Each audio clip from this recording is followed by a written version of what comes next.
What's up, my friends in film fandom, wherever you may be and however you may be watching? Thank you so much for giving us just a little bit of your time. You know, the one of the few films I know Jeremy's going to want to be here for. He quotes it all the time. It's one of the handful of films that you would never imagine that he'd miss. And of course, this is the day where he decides to get like the second coming of COVID or whatever the hell else he's got going on. He's ill. It's not like he's skipping out on us.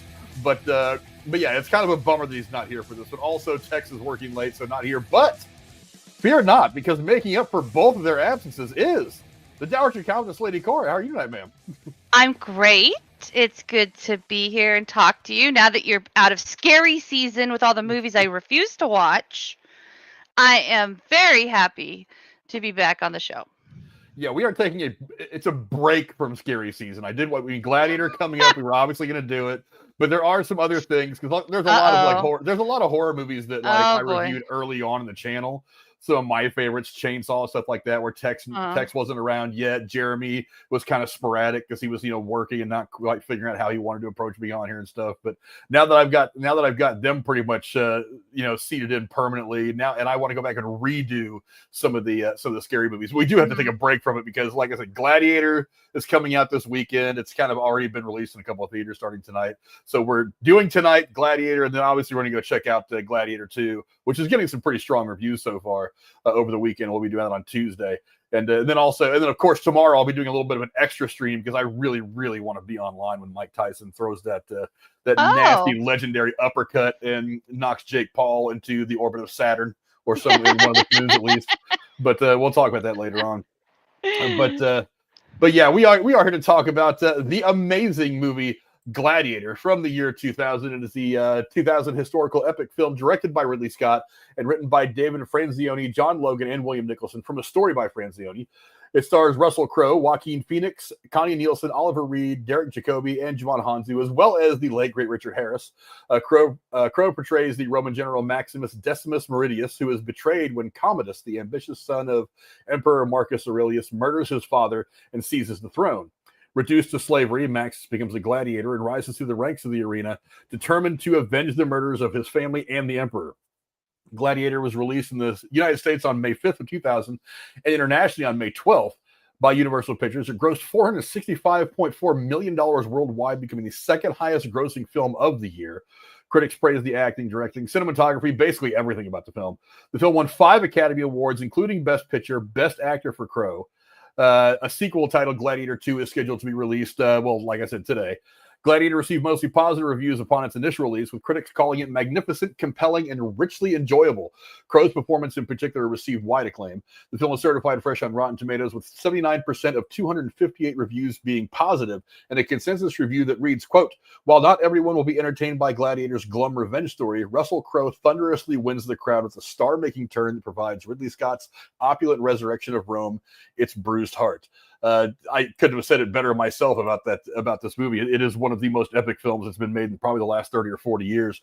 Cora, I know you just watched it today, I believe. We were talking back and forth. Give me some of your quick thoughts on Gladiator before we get into all the spoilery goodness. It's a fantastic, historical, but not really historically accurate, epic film that really takes a fantastic storyline, good acting, cinematography, a fantastical musical score, and just comes together as a great movie watching experience. And for people who sometimes get bored with movies, this one keeps you moving. It's well paced. It's one that I watch over and over again. I've probably seen it maybe 6 to 10 times, and I don't mind watching it again. And I did today. So yeah. Yeah, I watched it last night, and I like you, I've seen this movie probably a dozen times or more, but I hadn't watched it in quite some time. And yesterday I was sitting there watching, I was like, God, I forgot just how much of a banger this movie really is. I mean, I am not one who is into sword and sandal stuff. It's not the kind of war movies I like. But when you can do one of these right, like Troy was a good movie, didn't quite get there for me. But I like Troy, but yeah, I hear you. But man, this movie is just next level everything. I mean, a great filmmaker, a great cast of a lot of people that are big names now, but were not very big names at the time. Djimon Hounsou, people like that. I mean, Russell Crowe was already he was coming into his own as a big star. He was hitting A-list status. This was just the movie that kind of cemented him as that. But yeah, there's so many. I mean, and Harris and all that, but but yeah, so many great performances. This is just one of those movies where it kind of all does really come together. First, let's go into the. I'm going to save the talk for the director until Tuesday, because obviously Scott's coming back to direct the second one, so we'll examine his work a little more then. So let's get into the cast real quick. I mean, you can't really knock the cast of this movie at all. Russell Crowe is fantastic, buoyed by one of the performances that made Joaquin Phoenix kind of the actor that he is today, that really propelled him to the stratosphere. Loaded with great talent. What do you think of the cast of the film, and who stood out to you the most? Well, Connie Nielsen is not a very well-known actress, but I loved her in this, and I loved her in Wonder Woman as well. And then, Richard Harris. I remember watching him in Count of Monte Cristo back in 2002, and also being in Harry Potter movies, of course.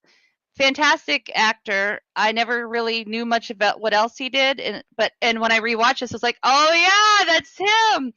So that was a nice surprise on the rewatch today.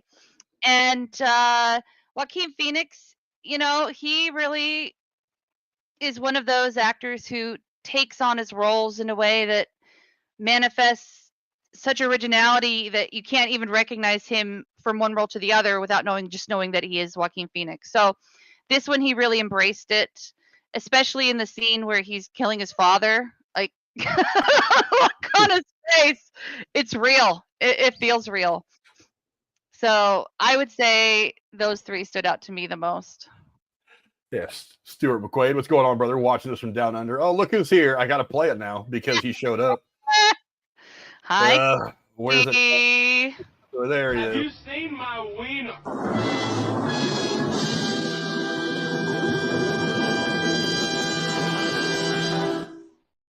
And Casey's here to get his little bit of attention. Casey's the kid you have to give the equal attention Kate to at a birthday party, or else he throws a fit. But it's nice to see you in the chat, Casey. But the cast of this movie, I mean, like I said, from top to bottom, it's just fantastic. Some people who are Sons of Anarchy fans will remember this face. I never saw that show. Oh, Sons of Anarchy is one of the best shows of the last 20 or 30 years. It's one of my top 5 shows ever.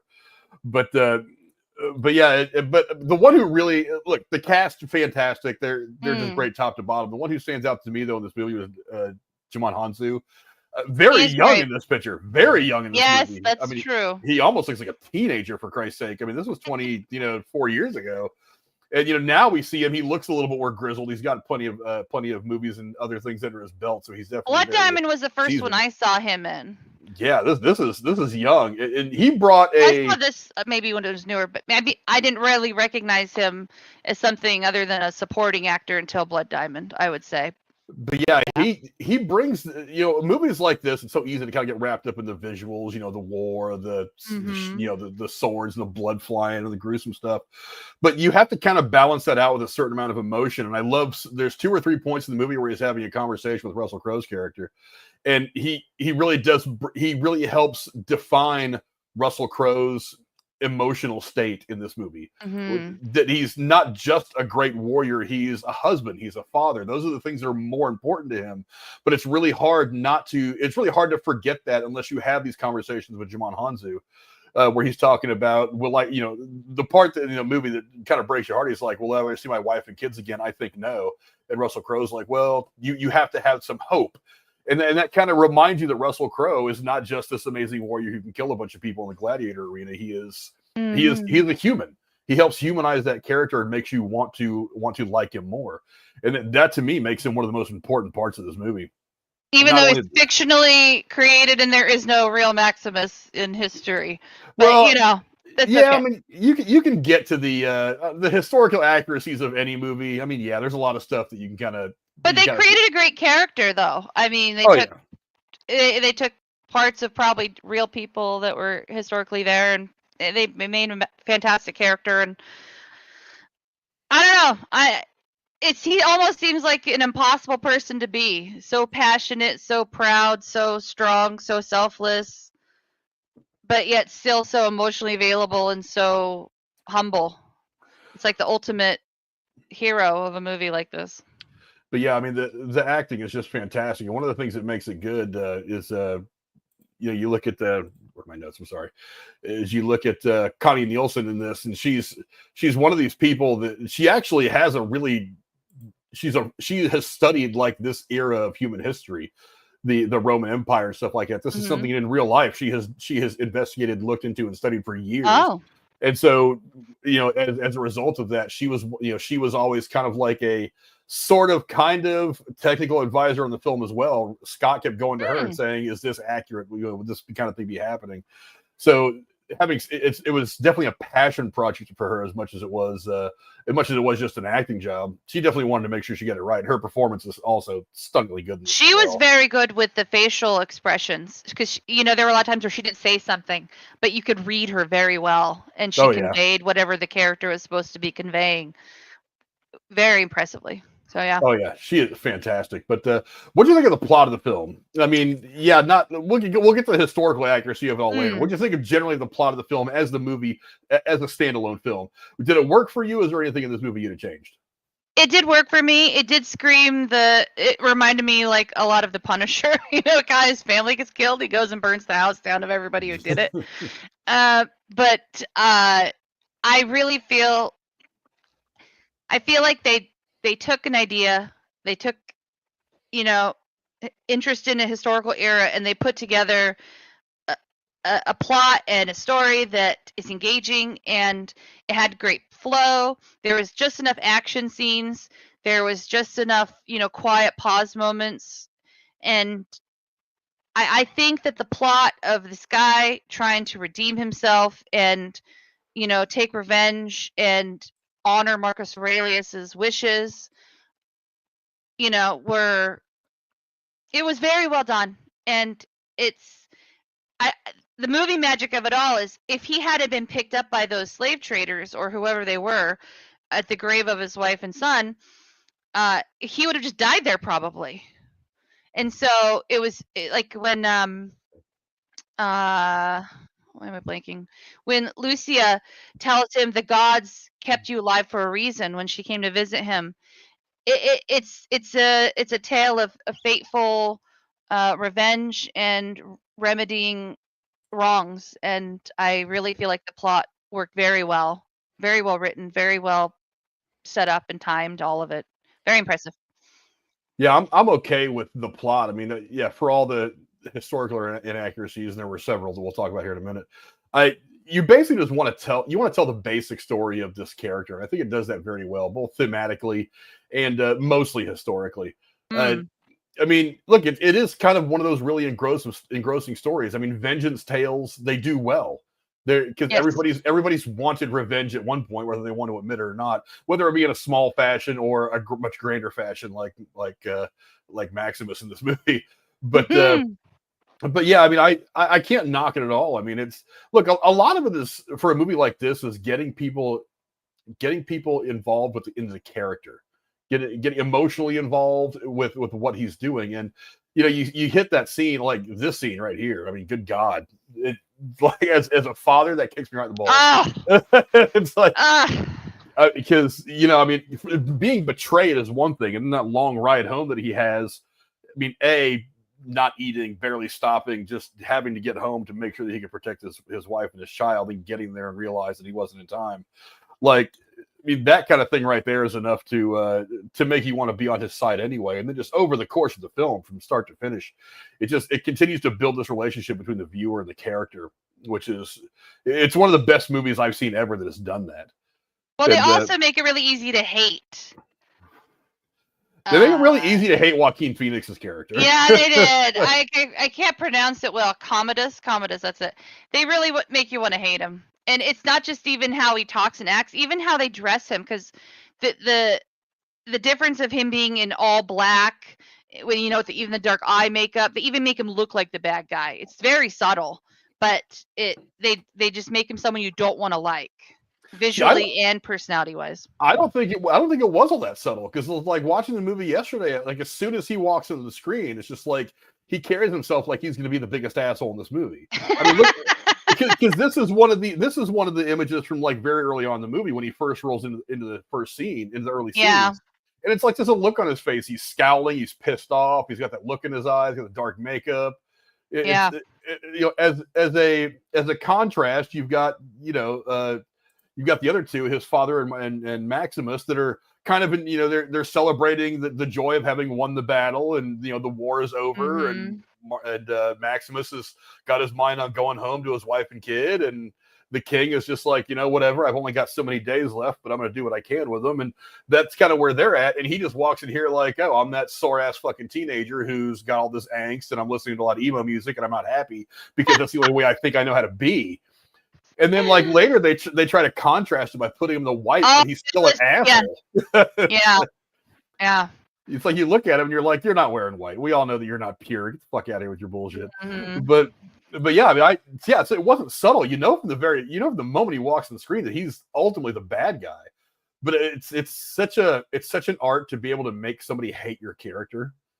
It's like, because I've seen Joaquin Phoenix do a lot of things from when he was a kid acting, when he was like 11, 12 years old, all the way into some of the newer stuff that he's done, even Joker, which I still think the first Joker's a great movie. I can't bring myself to watch it. I haven't seen any of them because I've been warned it's pretty dark. The first Joker is very, very good. The second one, I don't know. It'll pop on streaming at some point. I'll give it a go, but I'm not going to spend money to watch it. But yeah, I mean, he's very good about making you feel a way about his character, and even like in the Joker, you kind of feel for his character. You feel sorry for him because that movie is a character study more than it is a comic book film. That's what I've always told people.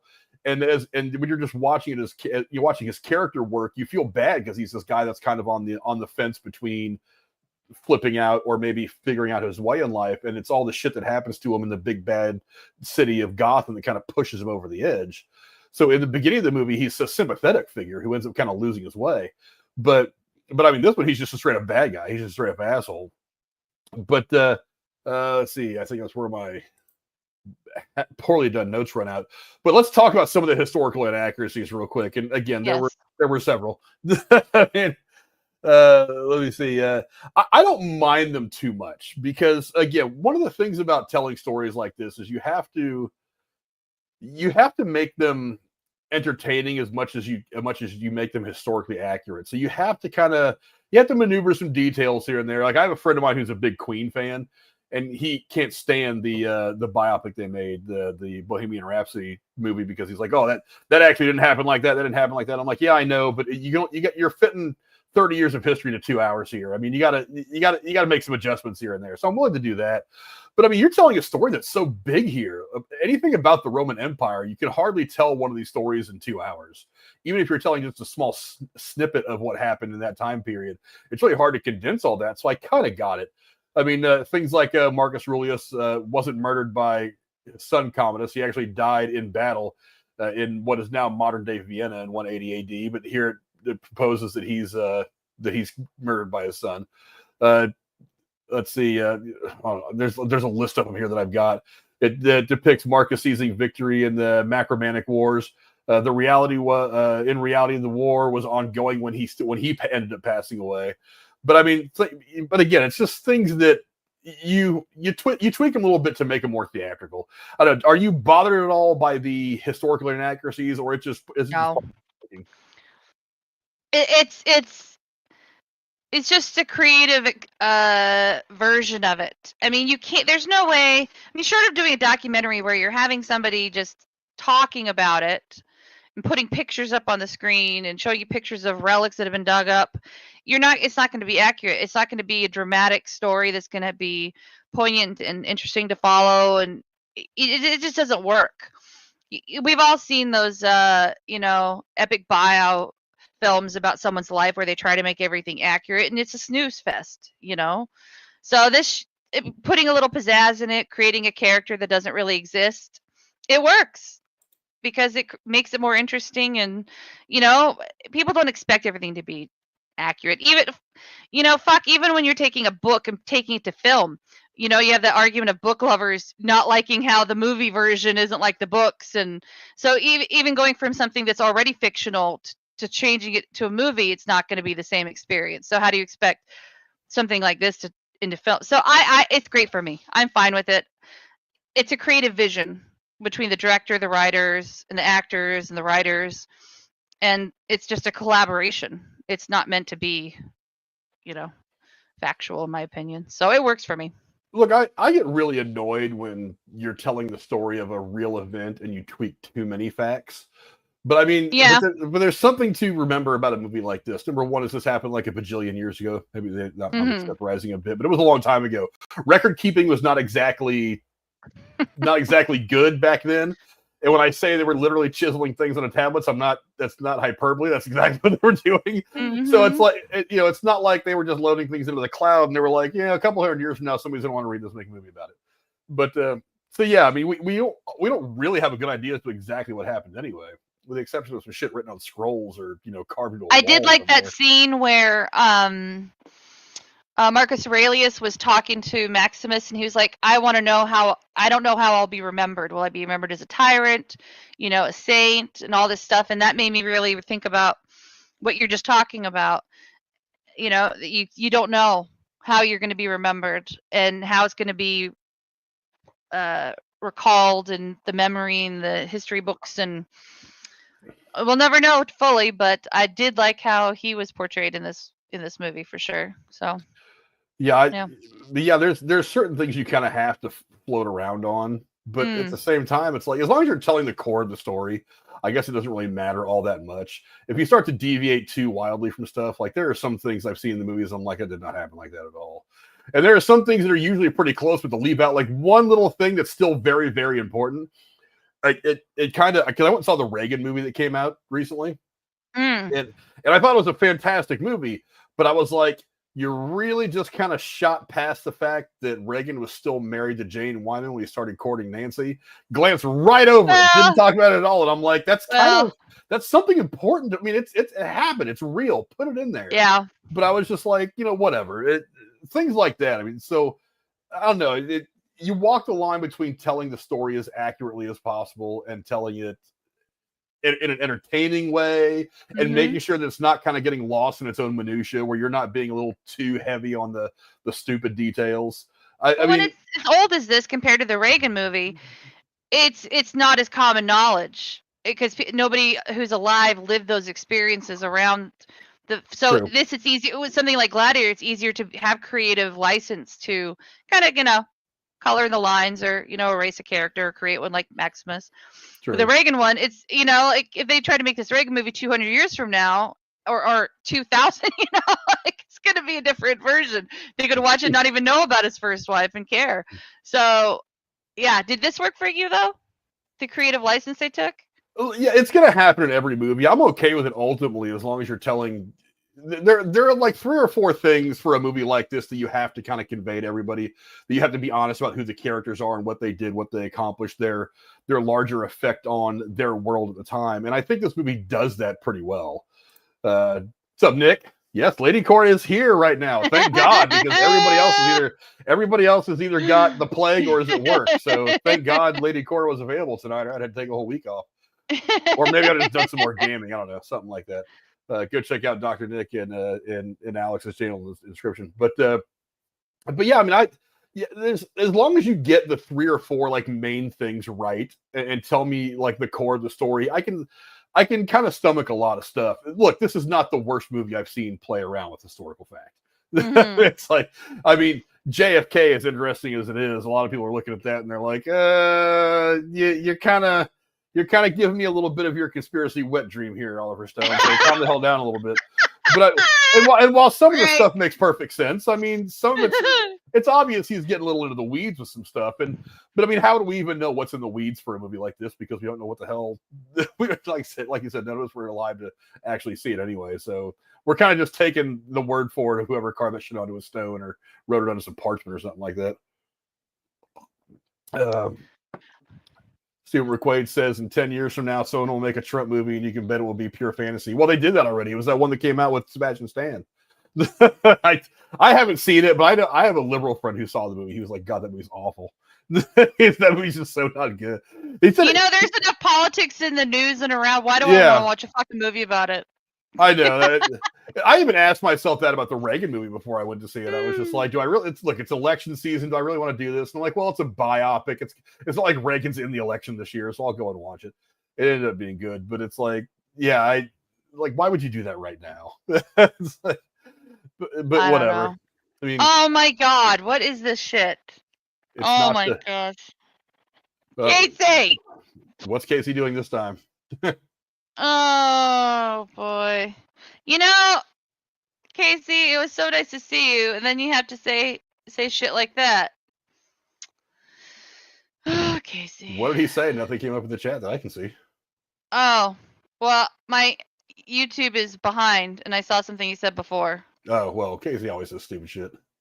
Yeah, my bad. Oh yeah, he's talking about this because this is the way he starts off every show. Yeah. I didn't. My YouTube froze up and it was stopped. That's the way he starts every show. He has to come in here. He has to get his little. Like I said, he's one of those kids that needs the equal attention cake at a birthday party, or he's going to be a little asshole and he's going to start tearing shit up and throwing things around. But what are your after having seen this movie? What are your expectations for a second film?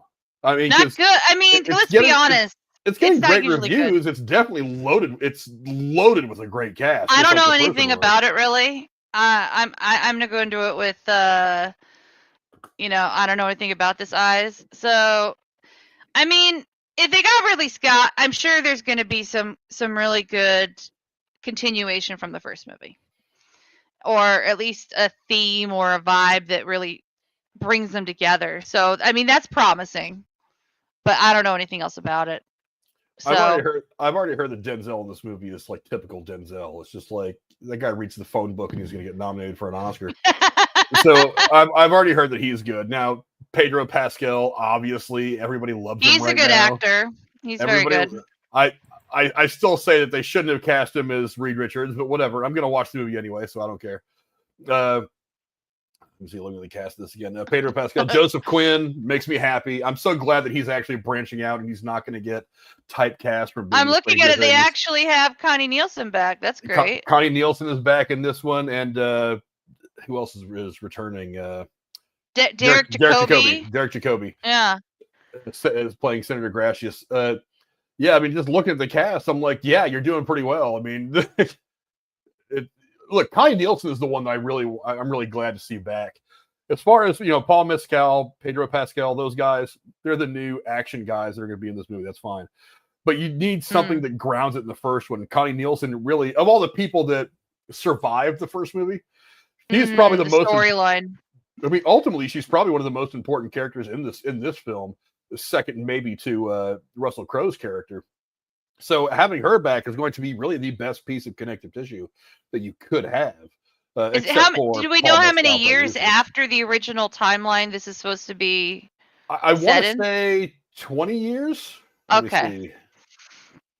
Let me read the premise real quick. More than 2 decades, so 20-ish years after the events of Gladiator, Lucius, the son of Lucia and Maximus, lives with his wife in Numidia. Roman soldiers led by General Marcus Aurelius invade the city, where Lucius, known as Hanno, lives. During the battle, his wife, Charade, is killed, and Lucius is taken into slavery. And then at that point on, it's pretty much going to go the same basic plot of this movie. Gotcha. He's brought to Macrinius to become one of his gladiators. A former slave himself, Macrinius plots to overthrow. Wow, it is almost identical plot. I didn't even realize that until just now. Macrinius plot to overthrow the young emperors Caracalla and Geta, who are both based on actual people from 217 AD.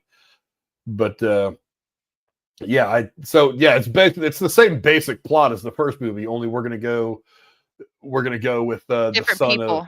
Here's another thing that kind of gets me about this movie is they're trying to say this is the son of Maximus and what? Yeah, but Lucilla. But they never did give us the full backstory. She said, "I hurt him, he hurt me." I mean, I guess it's possible. But if he was with his wife at the time to have a child the same age, I doubt he would be cheating on his wife. Oh no, he was. That's actually. I don't know that it expressly says this in the movie. I think a lot of it is inferred, and you're kind of left to figure this out by yourself.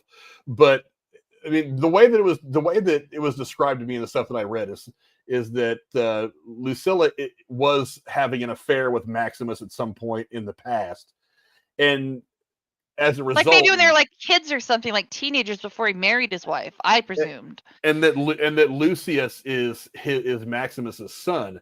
But I don't. Huh. I'll have to go back and watch, like really pay attention to the dialogue. I don't think it particularly says in this movie that Lucius is his son. But how can he have a kid with his wife the same age when he didn't even know she had a son? Well, he was messing around. Oh, movie magic, right? One line of dialogue you say can clear everything up. That's exactly what it is. Let's see. It says here, you know, say it as you will. It's on Wikipedia. Lucilla, based on the historical figure Lucilla, Maximus's former lover and the older child of Marcus Aurelius. Lucilla has been recently widowed. She resists her brother's advances, blah, blah, blah. And then the kid, God, who plays the kid? What's the name of the guy that plays the kid? Spencer Treat Clark is his actor. The son of young Lucilla, nephew of Commodus and grandson of Marcus Aurelius. He was named after his father, Lucius Verus, and idolizes Maximus for his victories in the arena. But in the movie, they say anyway that he's Maximus's kid. At least that's what they say. I'm gonna have to go back and watch. I just realized something. The guy who played the kid in the movie played an actor in the show I watched called Animal Kingdom. Wow, he's Adrian from it. Wow. All right, cool. I know I've seen other stuff. It says he was in Agents of S.H.I.E.L.D. I've watched every episode of that. Well, maybe I didn't pay attention to like most of the second half of that series because it got really bad. But yeah, he was in Unbreakable. Okay. Oh, he was his son. Oh, he was Bruce Willis's son in Unbreakable. That's one of the places I've seen him. Okay. I knew he looked familiar when I was watching it today. And when he was a kid, I'm like, I think he grew up and did some acting. And I knew we'd talk about it and I'd look it up, but I couldn't place it until just now. He did really well in acting in that show. So his acting skills carry through the years. So yeah. What else has he been in? He played Bruce Willis's son in Glass. And he also, let's see. He played Werner von Strucker in Agents of S.H.I.E.L.D. That must have been like a flashback thing. And then a bunch of other crap. I don't know. Some TV shows that I've probably never heard of. Station 19, I've heard of. I've never watched it. The Chilling Adventures of Sabrina. God, I love how they try to make... they try to take all these goofy teenage shows from the 90s and try to make them into dramatic bullshit for today. Don't get me started on stupid shit they do. The movie Legally Blonde was turned into a Broadway musical that I suffered through. So, you know... There's some things that shouldn't go to different. But that kind of makes sense. But taking those shows, but it was a musical, Frank. It was a musical. But you know what? That kind of lends itself to a musical. That would make sense. But when you take like the Fresh Prince of Bel-Air and turn it into like a teen drama, I'm like, no. I want to see Will and Jeff doing their crazy shit in Uncle Phil's house. I don't want to see some dramatic storytelling of them tackling this tough social issues today. Not what I want. Not what that show does for me. You're kind of ruining it. That's true. Name it something else and name him Will, and then I just won't have to. I will care less. But let's get a little bit of the trivia on this now. Let's see. Found some good ones. Let's see. Russell Crowe. I got to get on my picture, so I'm going to have to do this on my computer and read at the same time. This is going to be fun. Russell Crowe later admitted that he initially felt unworthy of all the praise and the Oscar for Best Actor that he got for this movie. After seeing the completed movie, he felt that it was a director's film and that the Oscar should have gone to director Sir Ridley Scott instead. Well, that's humble. That's the thing about movies like this is they get really, when they get press, they get big, they get the critical acclaim. You almost start to feel like, well, what you have to ask yourself the question, what made the movie so great? And it's in the good movies, there's not always easy to answer that question. You know what I mean? Mm-hmm. So when a actor looks at something and he goes, yeah, I can't really take the credit. This was just kind of a banger all around. And look, I don't know that anybody other than Ridley Scott could have made the movie as good as this, but yeah, I mean, the movie's just good all around. I think he probably deserved it. I don't know who he was against for that year. Let me go and look. Let's see. Awards and accolades. Let's see. He won Best Actor, Russell Crowe.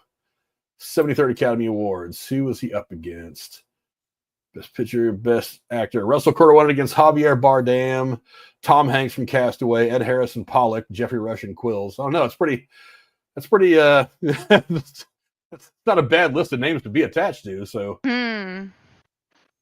So yeah, I mean, I can't really knock it, but let's see. Actually, Joan Allen got nominated for Best Actress for The Contender that year. That's the movie I've been suggesting to you for a long time now that I want you to watch so that we can sit and review it. I think we get a kick out of that movie. Which one? That's called The Contender with Joan Allen. Oh, I've seen that. All I'm gonna say is the Shark Burger. The Shark Burger. The shark steak. Shark steak. The shark steak. The shark steak. Fucking shark steak, man. Yes.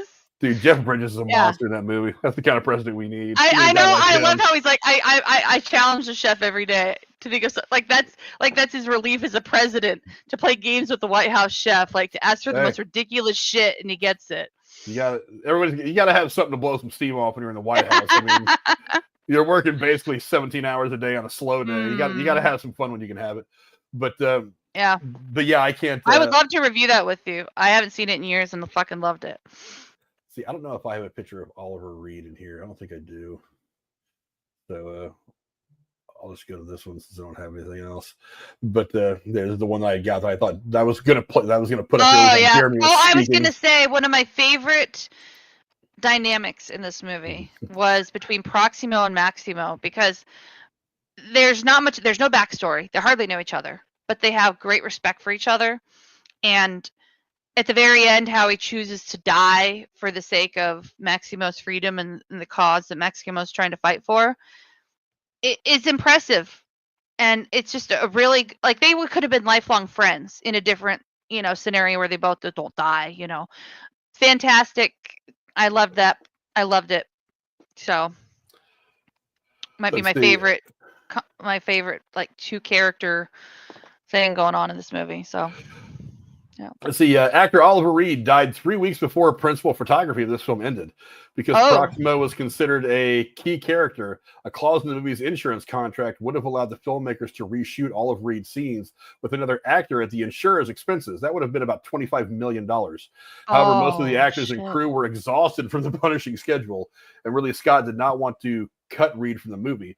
The script was rewritten, and a body double and CGI were used to give Reed's character a plausible resolution. Oh, that's why his back is turned when they come at him. Okay. I see it. Because I could have seen him at the end, being in the arena when the final scene happens. So, yeah. He didn't have to die, but he did. So that's why. It was a fitting ending for him, though. I mean, as a former gladiator, that's kind of how it's supposed to end. He's not supposed to just, like, keel over somewhere and have a heart attack. I mean, back then he could have died of VD. I'm sure there was a lot of that going around, but I mean, that's probably a better Warriors ending for that. You know what I mean? Yeah. Let's see, what do I have next? See, Russell Crowe actually became good friends with Richard Harris during filming. Oh, cool. Let's see, a friendship that unfortunately lasted only a few years until Harris's death in 2002. Oliver Reed, on the other hand, took an instant dislike to Crowe, despite Reed being good friends with Harris at the time. At one point, Reed even challenged Crowe to a fist fight. Yeah, I mean, you wouldn't know it. I mean, it's odd because they had that really great chemistry between them too. Like, because he ends up being kind of the mentor to him and to Djimon Hounsou's character. It was it's so weird to hear that, because they seem to have such good chemistry on screen. But I mean, whatever. TV and movie history is loaded with people who didn't get along very well during the film. Well, look at I Love Lucy. The people who played Fred and Ethel hated each other off screen. Oh yeah. But on screen they are married, So yeah, it happens. That happens. Let's see. Believe it or not, Mel Gibson was actually offered the role of Maximus. Yes, I find that odd. Huh. He was offered the role as Maximus, turned it down. At 43, he felt he was too old to play Maximus. Russell Crowe was 35 at the time of filming of this. Well, I don't think that's much of an age difference, but maybe he was wanting to do another project. I think it worked out great with Russell Crowe. It could have worked fine with Mel Gibson, potentially. I mean, it could have, because Mel Gibson was just about as good in Braveheart. I mean, it's a better pick than fucking Tom Cruise or Brad Pitt, I'll say that. True. But yeah, I mean, I don't think it would have been bad with Mel Gibson. I mean, it's not like he didn't crush it with Braveheart, so it's not like this kind of movie wouldn't have been right up his wheelhouse anyway. Yeah. Let's see, what else do I have here? What picture should I use? I pulled way too many pictures for this. Let's see. Russell Crowe explained why he said yes to the movie. He said, "quote It's $100 million film. You're being directed by Ridley Scott, and you play a Roman general. I've always been a big fan of Ridley's." Yeah, I could see him wanting to do it just for that reason alone. I tell you what, Russell Crowe a couple of months ago was on Joe Rogan's podcast, and I just kind of listened to it because I was just like, whatever. I need something to listen to while I'm at work. It actually, I learned a lot about him through that podcast. It was actually really interesting because, like, he's also a musician that I kind of knew but never really registered. He actually still tours with his band. They actually go around and do gigs. Just kind of his thought on acting, how, when you get to the certain point where you don't really have to audition for roles anymore, and kind of, how he's always dealt with kind of a little bit of imposter syndrome, how he never felt like he really belonged. It was really interesting kind of getting into his head a little bit, because he talked about this movie, a bunch of other movies, and working with different actors and things like that. It was, if you're into listening to actors talk about how they approach the craft, it was actually a really good podcast. And then, of course, they talk about stuff like fighting and stuff like that. But yeah, it was a pretty interesting podcast. Let's see. I did that one just now. Have you ever heard of I don't know where it's at, but there's something on YouTube somewhere where actors interview each other. And it's just the two of them, and they ask each other questions. I've seen it a couple of the episodes over the years. I know kind of what you're talking about. Yeah, I think it's like the actors interviewing actors or something like that. They've been doing it off and on for a while. Like THR will do stuff like that. The actors will sit and they'll ask you like 2 or 3 questions. It's an article they do for their print. But I've read a couple of those. They're not bad. Another one you should check out is the Inside of You podcast with Michael Rosenbaum. Have you ever listened to that? No, let me write this one down. The Inside of You? Inside of You podcast with Michael Rosenbaum. He has a bunch of different people, actors, sports figures, whatever. Anybody will sit with him for like an hour. They talk about like mental health and things like that, just kind of like working with different people, different projects they've done. It's a really interesting podcast. They just had Elvira on there, Cassandra Patterson. I'm seeing it there now, yeah. And before that, it was Heather Graham. She's funny. Yeah. Yeah, he's had some amazing people on there. There were some really amazing conversations. That's a really cool podcast too. Thank you. But let's see, what is my next piece? Okay, here's one that, God, if I was working in the props department, I'd be pissed. Over 20,000 arrows were made from scratch for the opening battle in Germania.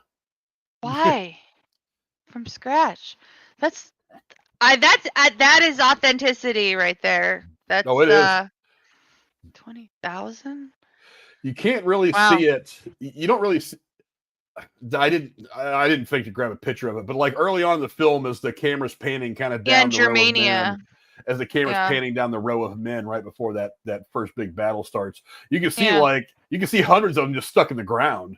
And then, of course, there's a bunch of them that are lit on fire and launched, and there's a bunch of other stuff going on because that battle's. That battle scene in Germania was very well done. It was a little hard to watch. But I thought it was fantastic. I love the opening battles. Did you see the Netflix show Barbarians? I have not, no. I watched that this last year, and it's all about, from the Germanian perspective, the Romans coming in. It's fucking fantastic. And so seeing this, it reminded me of that. And let me tell you, those were rough days to be at war. Some serious, that show really shows you. I mean, this is like child's play compared to what you see in that TV series. Yeah, rough time to be at war. And so when they're showing them post-battle, and Russell Crowe only has like a little bit of blood on his face, I'm like, yeah, it would have been way more than that. But whatever, it's all good. For those of you who are the PETA persuasion, let's see. Many of the animals were loaned to the production from a zoo in Rabat, Morocco, as a way of getting around the country's strict animal importation rules. Well, that's cool. No animals. I did read that they filmed it in Malta, the Colosseum scene that they partially built. That would have to be some CGI. I mean, even if the lions and shit, the tigers are chained and all that. That's unsafe. A little bit. I have to admit, just like even 24 years later, seeing that on the street gave me a little bit of anxiety. I was like, is it actually a matter of 15 feet away from a deadly feline? That would be kind of intimidating. It would be something. Yeah. More about the armor and what the props department did. Over 27,000 pieces of armor were made specifically for this movie. Wow. Well, for the barbarians that were, basically the people of Germania, they all had their custom own made. None of them were the same, unlike the Romans. So it makes sense that, at least for the beginning scenes, they need it. And I guess I thought it was really nice how they gave Russell Crowe, Maximus, he gave him armor to wear when everybody else didn't. And it kind of elevated him and made him stand out. I really feel like they did a fantastic job with the costuming, whether it was the hair, the jewelry on the women, the makeup, the everything from head to toe on all the characters. Everything looks so period accurate. So somebody put a lot of work into this. No doubt. You know what could have been? Get a good picture of him right here. There it is. Hugh Jackman was actually considered for the role of Maximus at one point. I think he'd be too tall. So weird. I mean, it worked out for him in the end because, like, a year later, he came out in X-Men, and that was his big coming out party, was playing Wolverine. So, I mean, it worked out for him in the end. But the idea of Hugh Jackman getting a start here instead of an X-Men, I mean, if he would have done this movie, he likely wouldn't have done X-Men. So they were only looking for Australians. Maybe. Requirement to play Maximus, you have to be from Australia. Yeah, the requirement to play a Spaniard from Rome is that you have to be from Australia. Boy, that's the kind of DEI that makes me giggle. I don't know. There's a whole lot of degrees of separation for that one, but whatever. Yeah. Agreed. But one of the people who could have played Commodus was actually Jude Law. He was considered for the role. He would have been good. I think he would have rocked it as much as Joaquin did, just in a different way. I do think he would have been good. I think it would have been interesting to see him in the role. The biggest difference between him and Joaquin Phoenix is that Joaquin Phoenix always looks like the bad guy, even when he's smiling. Not just in this movie, just like his general demeanor. His eyes kind of scream evil at you a little bit. Whereas Jude Law, he is one of those guys. He just changes his facial expression, and even though he's got kind of like a unique pair of eyes, you just look, if you just block up there his face, look at his eyes, you might be able to figure out who he is. He's not quite a pretty boy, but yeah, he's a lot gentler looking than Joaquin Phoenix. But he pulls off the gentle, nice guy thing a lot easier than Joaquin Phoenix does. He might have been harder to hate. Yeah. And you needed to hate this character from the onset to make this movie work. And so I think that Joaquin Phoenix is probably the right way to go. But I wouldn't have been mad about you. I'm sorry, Stuart. He's from NZ. My bad. I did not know that. Okay. All right. Okay. Thank you, Stuart. Lesson learned. New Zealand's better, I think. Just saying. But anyways. Oh, they're all the same. People. They're all pretty. No, they're not all the same. New Zealand people are better. Long stories. Well, they're all pretty. They're pretty places. I want to go to both places. They are beautiful places. I clicked the wrong thing. Where'd I go? All right, a little bit of Star Wars connection for you, so to speak. Oh. This movie actually influenced the Geonosis arena battle in Star Wars 2: Attack of the Clones. Oh. Well, that's cool. Which will come out a year later. It did have kind of this look. I do not like the prequels very much at all. I just kind of learned to watch them as a Darth Vader origin story, and that's kind of how I stomach them. On the occasion I do have to watch one, but I did like the fact that they made it they made that battle scene kind of epic. That it was kind of arranged like a Roman battle scene. All they were missing was they even had like some crazy animals in there that were like they were riding around and shit like that. So hey, that's cool. Star Wars connection for anything is always good. Let's see. Next up, we'll go back to this picture. Antonio Banderas was actually also considered for the role of Maximus. Yeah. I mean, makes sense. He was a Spaniard. Antonio Banderas could have been cool. Oh, no, Russell Crowe's the best choice for sure. Yes. But yeah, it would have been cool to see Antonio. I'm an Antonio Banderas fan. I'm not going to lie. I'm not saying I'm not. I'm just saying I think I don't know. Would he have changed his accent or would he have sounded? I mean, I guess he could have been a transplant from another part of the world and living in the Roman Empire. I mean, it's quite possible. Well, Maximus is from the Spanish Roman area. So, like before it was Spain, when it was all kind of run by Rome, he did have a Spanish heritage. Yeah. So, but the problem is what's his name? Antonio Banderas does not have a Spanish heritage. He's Spanish. He's Mexican. So it might have been a little too much. I mean, just not knowing how people, looked and talked back at the time, I figured that the performance that Russell Crowe gave was probably something a little closer to accurate. Maybe not perfectly accurate, but just kind of closer to accurate. You know what I mean? Yes, I agree. Let's see. This movie did get a little bit of not a snub, but a critique from one Kirk Douglas, who saw this movie when it was first released and liked it, but said it was nowhere nearly as noble as Spartacus from 1960, a movie in which he starred in. He's going to be biased, let's be honest. And Stuart in the chat was talking about comparing this to Spartacus at the beginning of the show, actually. So, shout out to Stuart. Yeah, you are also talking about two very different years of filmmaking, though. Yeah. It's not even apples and oranges. I mean, everything about it is just so different. But both very good movies. We'll get around to doing Spartacus one of these days. One that I had around specifically because I wanted to be able to throw this out at Jeremy because we so much love talking about this guy is Tom Sizemore actually auditioned for the part of Maximus. Sizemore actually worked with Ridley Scott on Black Hawk Down the next year after this, so it worked out in the end. But Tom Sizemore, I don't think it would have worked for Tom Sizemore, but I love Tom Sizemore as an actor. So every time he's in a movie, I'm usually pretty happy. But I'm glad he didn't get the role this time. I don't think he'd have pulled it off. Not as good as Russell Crowe did. Well, it was just a fantastic combination, the way it turned out. And I'm very much looking forward to seeing what the second follow-up film, and how it translates. But this will always be a classic for me that I enjoy watching.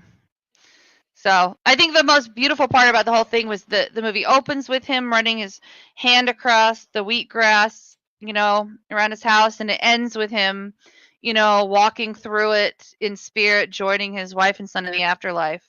And the music at the beginning and the end is so just, I don't know, it's moving.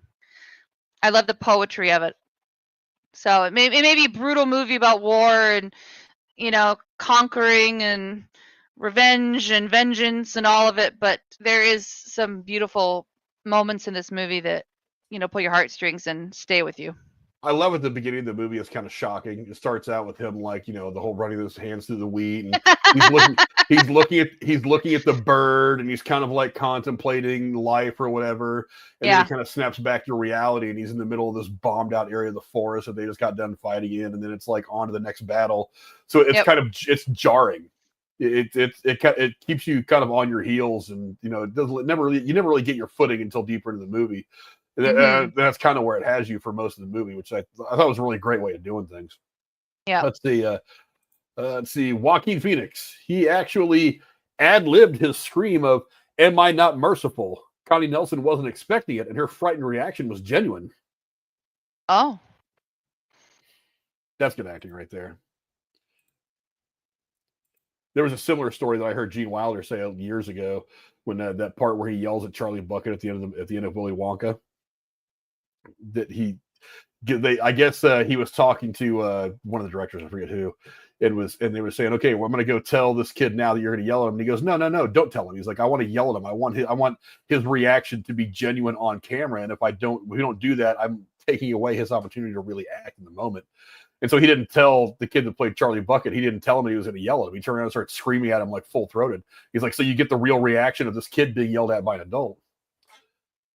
That's usually where you get good acting. Yeah, like in Pretty Woman when Richard Gere is holding the box and then he snaps the box shut and Julia Roberts squeals and they leave it in the movie. That was I love the candid stuff when they leave it in. Leave it up to Cora to bring up some rom-com bullshit. Oh boy. Let's see. One more piece of trivia. is Connie Nielsen actually found a 2,000-year-old signet ring that she wears in the movie at an antique store. Oh, wow. I've been thinking about having one made. Oh, like with your initials or some family name or crest like on it or something? Either my family's crest or just like my initial for my last name or something like that. Just maybe getting 2 of them made, give one to each of my sons and let them kind of hand it down or whatever. I think that'd be kind of cool. The problem is they're to get like really nice ones, they're stupid expensive. I don't know if I like my sons enough to buy some shit that expensive. It's like, I love you guys, but I don't know. Wait till maybe wait till they're a little older or something. Maybe. Let's see. Stuart, like when they're more responsible. Stuart says, love Gladiator and Spartacus and even Troy, but my favorite epic will always be Ben-Hur. Ben-Hur's a good one too. Ben-Hur is fantastic. Yeah, yes. Ben-Hur's a good movie. I don't know why I saw the picture up there. What else is going on in the chat right now? Stuart also says, fun fact, Crowe's cousin Martin Crowe was captain of the New Zealand cricket team at one point. I did not know that. Cricket's a sport that I want to learn more about. I don't have time. I feel like it's one of those sports you look at, it looks easy, but it's really kind of not. From what I don't know much about cricket, I'll be real honest. So I know nothing about cricket other than the fact that it kind of inspired baseball in a way. At least I know it's not as rough as rugby. Rugby's a sport. I don't quite know the rules of rugby. We had a rugby team at my high school. Oh my gosh. That's like, woo, hockey off ice.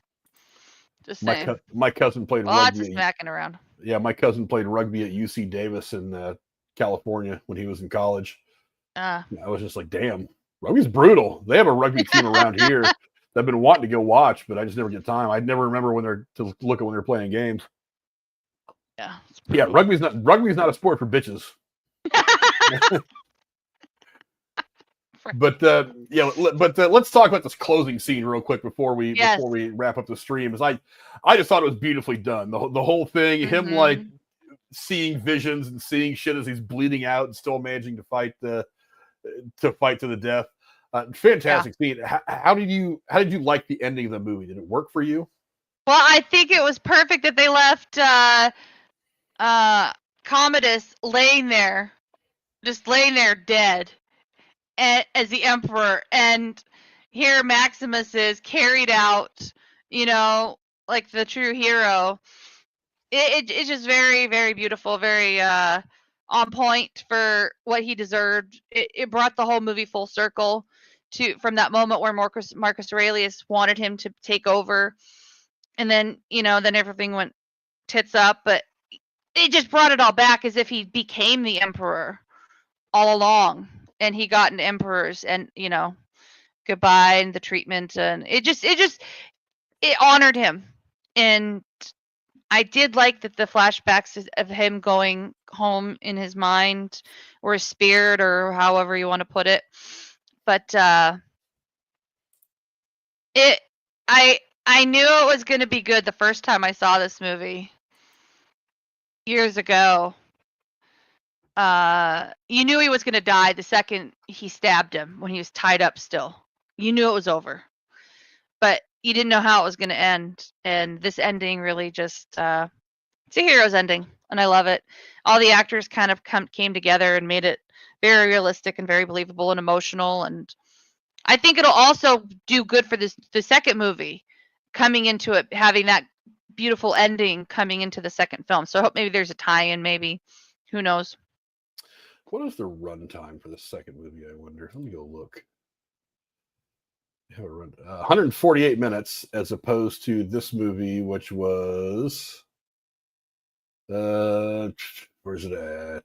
155 minutes for the theatrical version, 171 for the extended version. So pretty close.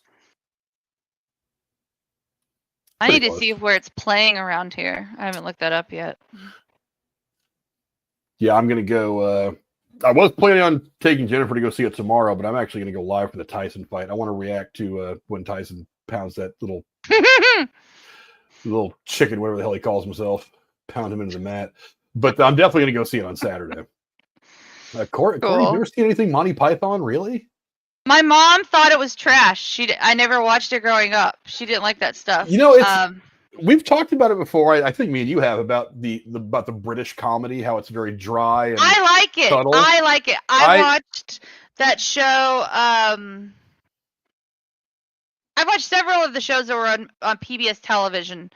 Upstairs, downstairs, but that's more of a serious one. And that one with the bouquet lady and her husband, that was funny. And then the one where there's a department store with the guy from Monty Python. And I did see that show. I'm blanking on the names. The point is, I love British humor. I just never got to see it growing up, and I've always meant to watch the Monty Python movies, but I never have. Maybe that's something I'll do this over the holiday season. So yeah, I need to find out where it's at now because it was on Netflix for a while and they ended up taking it off for whatever reason. But there's a show that I was watching called Black Books. It's a British sitcom, and basically there's this one just like useless piece of shit, unmotivated guy runs this bookstore called Black Books, and there's a guy, his friend is helping him run it, and the girl next door owns like a beauty salon and is in love with like the deadbeat guy, and this typical British craziness. But yeah, it's I got into watching. I watched most of the first season. Bill Bailey's in it, plays the guy. I love him.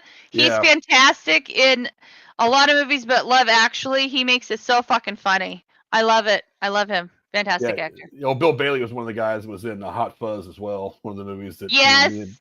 I love Hot Fuzz. I love that movie. And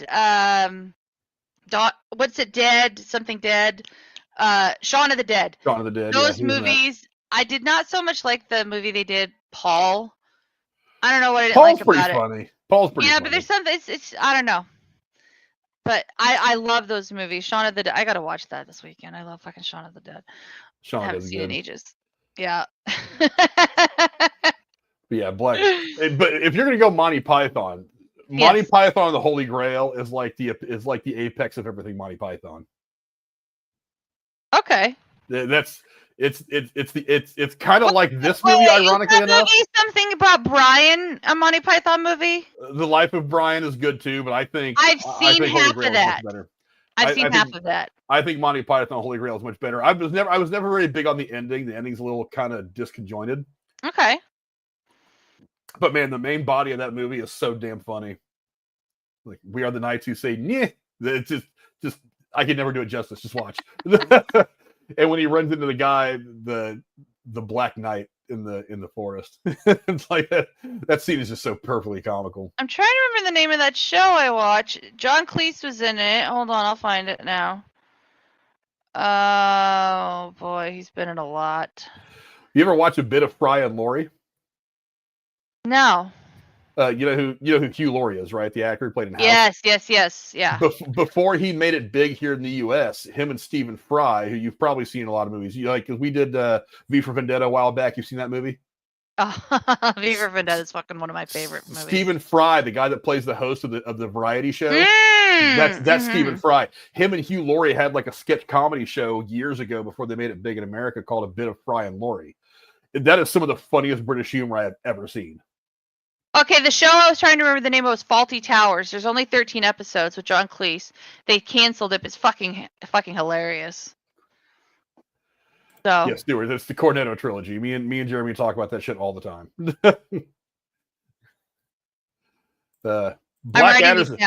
Blackadder's another one that I've seen a couple episodes of. I haven't had a chance to find a big piece of it and watch it all, but I'll have to. I need, because I know BBC's got a streaming service too that I've been meaning to get to. They do. I think it's something BritBox. BritBox, that's it. BritBox. Mm-hmm. Yeah. I've been meaning to get a hold of that one too, because there's a lot of British shit I want to watch, but I'll get around to it at some point. But yeah, some of the British stuff is fantastic. I love it. But we'll go ahead and start to wrap things up there. A bit of a shorter one tonight because, again, Jeremy is not feeling very well and Tex is working because, we're grown-ups and we have to pay bills. But not a bad time sitting here with Cora and talking about this movie. Always good to sit and talk about it. We are going to get back to doing the Downton Abbey stuff. We are. Because they are filming the third one now, and we're only, 3 years behind on our original plan for what we're going to do? We don't need to think about timelines of... Oh, yeah. We are. Time is a construct. I won't be bound by time. Isn't that what people say these days? Yeah, we're not. Yeah. And I don't know when I'm going to start. It could be 2 weeks from now or 6 months from now. I am going to watch and review all of Dallas, and I am going to pre-record them and put them on the channel. So That sounds like Yeah. loads of fun. Wait, original Dallas from the 70s and 80s? Oh, or like yeah. new stuff? Okay. All the original, all the new seasons and the movies in between. I added it up, and I'm not going to tell you how many hours it will take to watch it. I got it all on DVD. It's 17 seasons of Dallas. Well, and on the movies, it's going to take me like a year to get it all, but I'm going to do it. I'm going to do it. If we're going to go through, 5 series of Downton Abbey and what will eventually be 3 movies, I think you'll be okay. Yeah. Yeah. So Downton Abbey 3. Let me see if there's an update on this yet. Let's see. I liked how the second one ended. I really did. Downton Abbey 3 is an upcoming historical drama. I know this.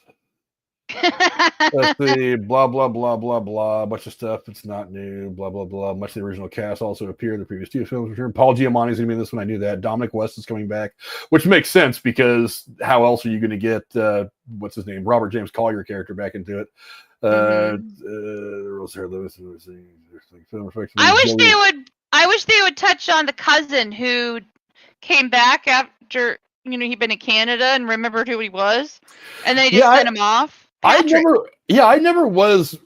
That was always like, dude, that's a big mystery. Just kind of leave it there for episodes and walk away from it. Why did Patrick come back?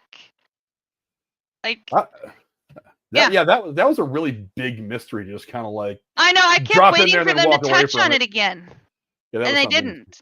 I thought maybe when Matthew died, there was an opening, but let's see. Jolie Richardson, Alessandro Nivola, Simon Beale, and Artie Fouchan are joining the cast. I have no idea who that is. He was in Carnival Row, which I've heard is good, but I've never seen it. Let's see. And it's going to be released. Oh, there's a date now. 12 September 2025. Okay, only a year. Okay. All right. But I mean, the cast list is stacked. Everybody's going to be in it. Hugh Bonneville's back. Laura Carn. Yeah, everybody's here. I wonder if he's going to have a different dog this time. Maybe. Yeah. I'm looking to see what time period that takes place in, because I'm wondering if they're going to get into Queen Elizabeth's reign. Maybe. Wouldn't it be cool if they went to like a coronation or a royal wedding or something? Being plainly cast returning in May. Paul Giamatti, Dominic West were saying they're coming back. Blah, blah, blah. Principal photography began 13 May 2024 and wrapped in August. Film is scheduled to release in cinemas September 2020. God, that's a year of post-production. That's a lot. For a movie like this, that's a long post-production. But I mean, whatever. I mean, because I know that they do have to do some pretty crazy camera tricks to not show the entire Highclere Castle area. I don't know if you've ever seen like an aerial view of it or anything like that, but when you see pictures of it in like the TV show, you only really think it's that one building there. There's actually a whole complex of buildings. There's like 2 or 3 support buildings behind it. So, yeah. Yeah, I could see that. Amazing. But so yeah, they have to make sure they shoot it from certain angles, and maybe matte paint some of the other buildings out so it looks right on the TV screen for the show. But whatever. Bottom line is, it'll come out. I'll go watch it. Yeah. Yeah. Well, I'll go watch it opening weekend, and we can review it like same day. Oh, so will I. I've already told Jeremy. I was just like, me and you're gonna get together. We're gonna put BJ in a car. We're gonna take her to see Downton Abbey 3. We're gonna make a big group date out of it. I wonder if we could bring Mama BJ on the review for it. Maybe. I wonder if that's possible. Wouldn't that be cool? I'll be seeing her here in about a week and a half or so at the wedding. Oh, tell her Cora said hi when you see her. So. I will. I certainly will. I may even FaceTime you. Just be like, hey, I get to hang out with BJ. Oh yes, that'd be great. That'd be great. But we're gonna go ahead and wrap things up then. Cora, give me your final thoughts on Gladiator from 2000. Classic movie that is timeless, that is worth watching more than once, and if someone hasn't seen it, you should tell them to watch it. It's great. It's great. Love it. Yeah, it's an epic film, and it lives up to they throw epic around for a lot of big films these days because they want you to think that they're important. The reality is this is not just something you call epic. It is really epic. It lives up to that name. It's one of the probably 10 or 12 movies in history that will consistently live up to that moniker. So the acting is fantastic. It's it's not overrun with action, which is something sometimes that pitfall a lot of these movies have, is they get so wrapped up in the blood and guts and the sword swinging that you forget that you're trying to tell a story of characters here. Well, Ridley Scott balances it well in his films, let's be honest. Historically, he does do a very good job of balancing storytelling and visuals. He is one of the few directors that has done that consistently throughout his career. But yeah, it's a fantastic movie. It's one of the best movies that's come out in the last 20 or 30 years. I mean, from 1990 on, this is probably one of the top 5 or 10 films. You kind of have to look at it that way. I'm worried about the second one because it's a real high bar that this movie sets. I know, right? And you really hope it doesn't ruin the reputation of this one. I'm really hoping.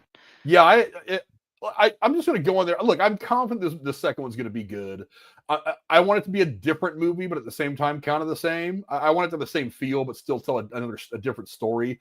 Mm-hmm. I feel like they're just going to kind of copy and paste the story because it feels like, from what I just read a minute ago, that the story is basically the same plot. Possible. But I like I said a bunch of times, the same story can be told, just present it very well, and I will be into it.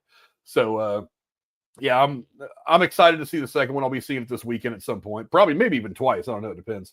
But, I might not see it till Monday night, but we'll see. Yeah, you can go see it. Where did I say it was? I know I told you it was on Amazon. Tuesday. It was on Peacock. Peacock is what it was on. Oh, so if you have a subscription to was it Peacock or something else? I forget. No, it was Paramount Peacock, Plus. And I couldn't get my Peacock password to work. That's right.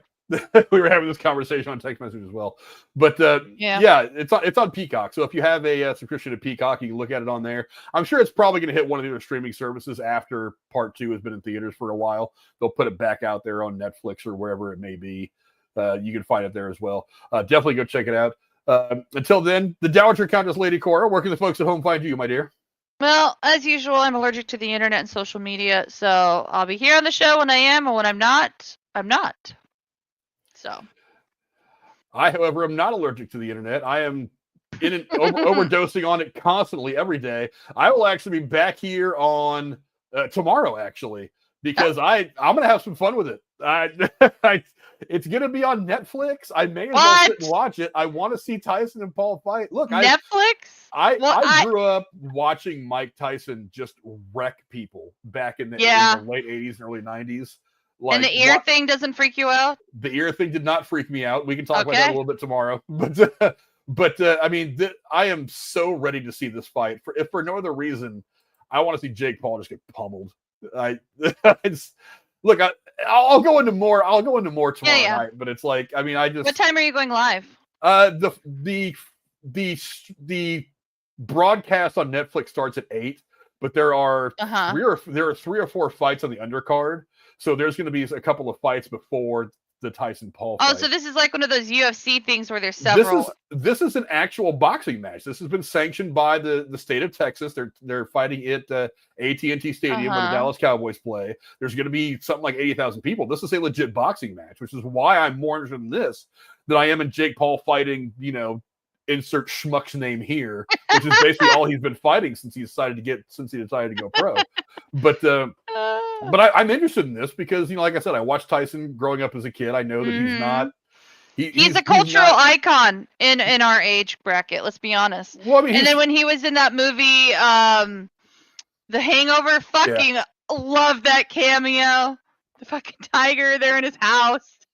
The whole thing. I was just watching something on Twitter that went up in the last day or so. Like some little 13-year-old girl was interviewing him, and she was like, "What do you want your legacy to be?" And now he fell short of saying some of the gold that he used to spit out back in the 80s and early 90s. Like, I want to eat your children, I'm going to fucking kill you and fuck you, or whatever the kind of crazy shit he used to say. But he was going on about legacy. He's like, legacy is bullshit. I don't even know what legacy means. And I'm like, that's the Mike Tyson that I knew. that's the Mike Tyson from the 90s who was just like, I'm just going to say words and go in there and punch somebody really hard. That's the Mike Tyson I know. So hopefully he's going to go in there and I just want to see him land one of those Tyson uppercuts. Yeah. Like, have you ever go back and watch some Tyson fights? I've watched some of his fights. You can watch them on Netflix years ago. But it's like, he'll set you up to open those elbows up just a little bit. When he does, he sneaks one of those uppercuts in there, and that's it, man. That's the ball game. It's a wrap. So I'm hoping he can land one of those on that terrible beard that Jake Paul tries to grow. But I always mix up the Paul brothers. They're both ridiculous for some reason or another. So. You know, I mean, look, I'm not going to shit on Jake Paul for dude, he's a legit athlete. I mean, he was a pretty. Is it his brother that's in WWE that just was terrible at WrestleMania last year? Yes. Oh my god, he is the one who's trying to be an entertainer and not. It came out the fucking Pokemon card worth $1 million around his neck when it came out. Whatever. But it's like, and I'm not going to knock Jake Paul. I mean, the guy's put in a lot of work to get good at boxing. He's worked hard. He was actually a highly touted wrestler in high school and college. So it's not like he's not a legit athlete. But I still want to see Tyson go in there and humble him. It's like, because like one of the fights he won was against like a retired basketball player. I was like, so you're fighting a guy who's not a fighter. That's not impressive. It's like, whatever. At least get some guy who's thrown some punches at like a punching bag that can go in there and fight with you. He would stand a better chance. But whatever. We'll find out tomorrow. I will be here tomorrow. I think Brady's going to be on here with me tomorrow. Broody Gamer's going to be here.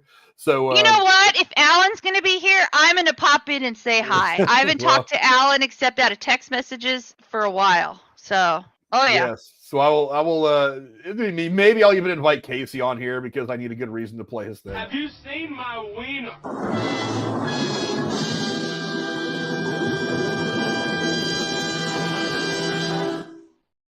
Maybe. But he never leaves, right? He never leaves. It'll give me another good reason to play that. So that's how I'll probably open the show tomorrow. But yeah, you will find us back here tomorrow. He says, Stewart says Tyson should play with him for a while, maybe a 3rd round KO. Maybe. Look, it's not like I'm paying pay-per-view prices to watch this fight. I'm just watching on Netflix. So it's like I used to get really annoyed because I know a friend of mine got really pissed off. I forget which fight it was. I think it may have been. That wasn't one of the Holyfield fights.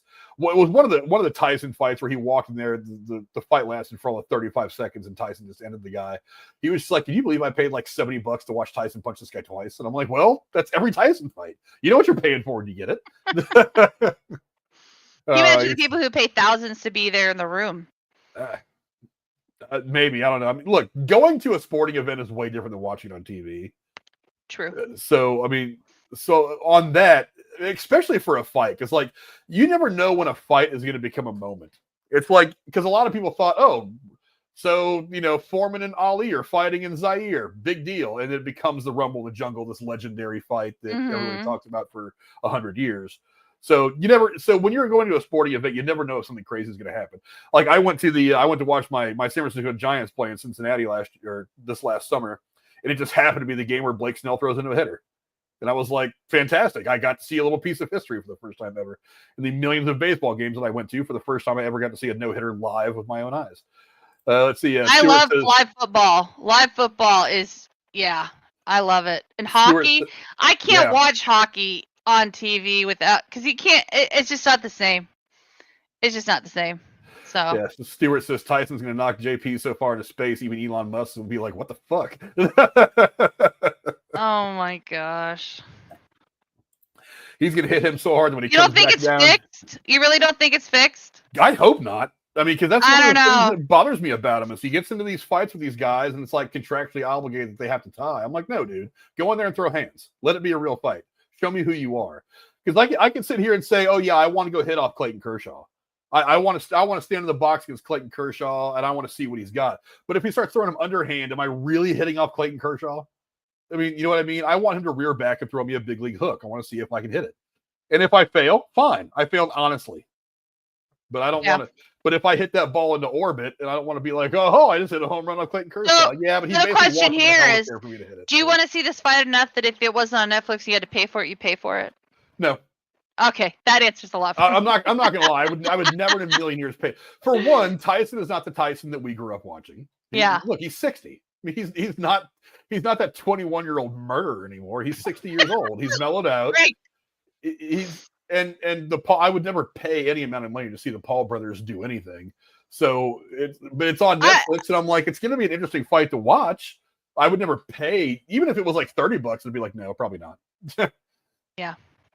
Not gonna happen. Yeah, Netflix is taking never way on a squirrel moment here, but Netflix is taking over some of the WWE stuff, and I don't think their system's going to be able to handle all the people that watch it, because a lot of people watch that live, and I don't know. I guess WWE's excited because Netflix is so internationally available that brings, the live shows besides pay-per-views to those people more readily. But it's just weird to me seeing Netflix doing sports stuff. But I mean, they're trying to make themselves more relevant, so more power to them. I mean, I remember back in the day ordering DVDs from them in the fucking mail, before there was anything streaming. They're trying to get into the live stuff. I mean, they're doing the sports, they're doing the live comedy stuff. Rogan and a bunch of 3 or 4 other people are doing their live specials on Netflix now, and they're doing well.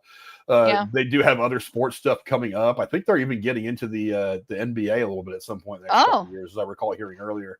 But so yeah, I mean, look, streaming's is going to be the way of the future. There's not going to be a whole lot of because there's going to be like 25 streaming services that you have to watch anything you really want to watch. But who knows? Maybe that'll change. But that's all for us tonight. I'm going to get off here and go. Do something, relax for a little bit before I have to get up at 6 a.m. and do all this stuff again tomorrow. Yeah. We will see you guys tomorrow for Tyson v. Paul. Hopefully the murder will be televised live. Maybe I shouldn't say that. YouTube will get mad at me. But then again, to hell with YouTube. We will see you guys tomorrow night. Until next time, adios. Bye. I mean, I bet you Maximus might stand a chance against Tyson. I think Maximus, even half dead, would stand a chance against Mike Tyson. So, yeah. Look, he was throwing hands in the ring, too. He didn't have to use the sword. He was throwing punches, too. I think he'd stand a chance. He's even 4 feet tall like Mike Tyson, which would probably make him pretty evenly I don't think he's that short. I'm 5'5". He can't be